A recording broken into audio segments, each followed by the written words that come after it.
Duke Sucellus is a demon-type boss that can be killed during and after the quest Desert Treasure 2: The Fallen Empire.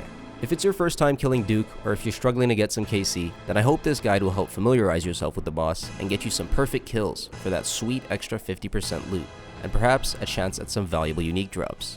For your first kill, using an Icy Basalt or a Weiss Portal will be your best way to get there.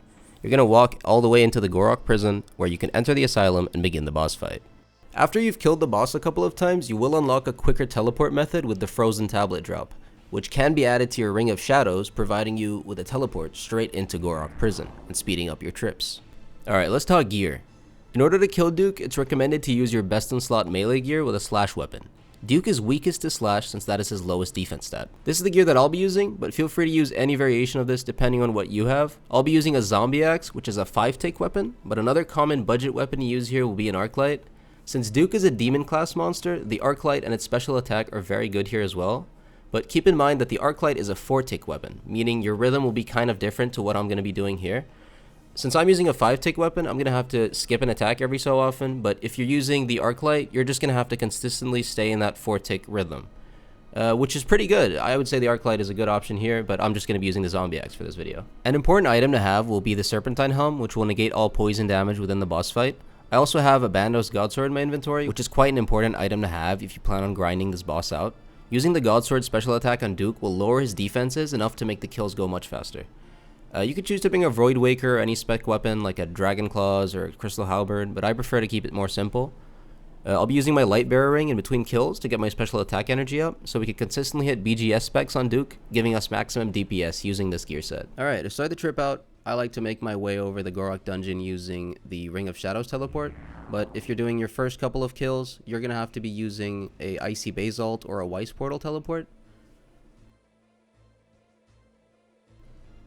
As soon as you enter the asylum, go ahead and drop 4 or 5 food, whatever you have. I have sharks, I'm going to drop those, pick up the Pestle and Mortar here, and carefully make my way over, making sure not to step on any of the shadow attacks. As you can see, I have some yellow marked tiles here. These are the tiles that are safe from the extremities attacks. The extremity attacks in a cone shape, which will do a lot of damage and can KO you.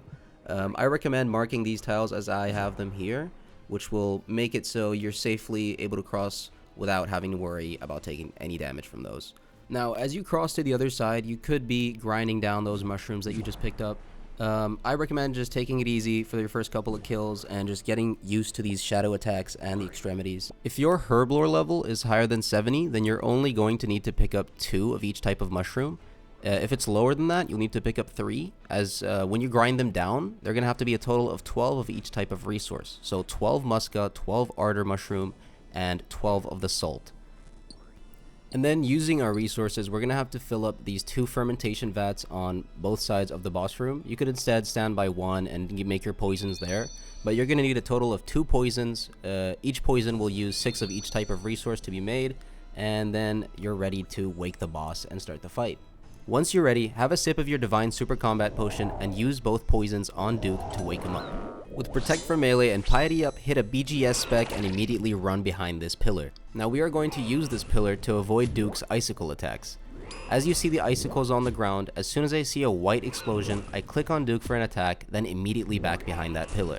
After 5 standard attacks, Duke will start his gaze attack, where he will open his eye. As soon as you see his eye open, stand right behind that pillar and make sure he doesn't see you. Now after 3 of his standard attacks, he will start his gas flare attack, where he will shoot gas at you and trigger the vents underneath you. You'll have to run to the other side of the room and hide behind the pillar over there. As you drop his health below 50%, he will start to shoot 2 of the gas flares instead of 1, and as he drops past 25%, he will start to attack 1 tick faster and will enter an enraged state, where his special attacks will be much more frequent. Keeping a steady rhythm is very important to not taking any damage from those icicle attacks. You'll just be taking the chip damage from the boss fight, and using Protect from melee will lower that chip damage. And that is it. That is Duke Sucellus slain. Now, as you're first starting out, this might seem a bit more intimidating, but just getting more KC done, you'll start to get much better at this. Dodging those icicle attacks, standing behind that pillar, it'll all become second nature to you.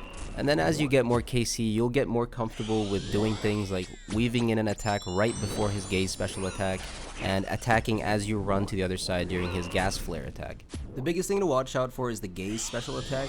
This is probably the most dangerous part of this fight. You can take up to 90 damage and just die instantly from it, so be really careful and make sure to stand behind that pillar as soon as you see his eye open. Make sure to also be careful of the gas vents, as they can surprise you when you're running to start the kill or while you're mining salt. Alright, well, that's the end of this walkthrough guide. I hope you guys found it helpful. I've been loving this boss so far. I got the pet at 100 KC and landed some Virtus robe legs. I'm sitting at like 700 KC or something, but I know a lot of people have like upwards of 2k, 4k KC. Just thought I would share what I learned from doing the boss a couple of 100 times. And yeah, I hope you guys have a good one, and leave a like, comment, subscribe, all that good stuff. See you later.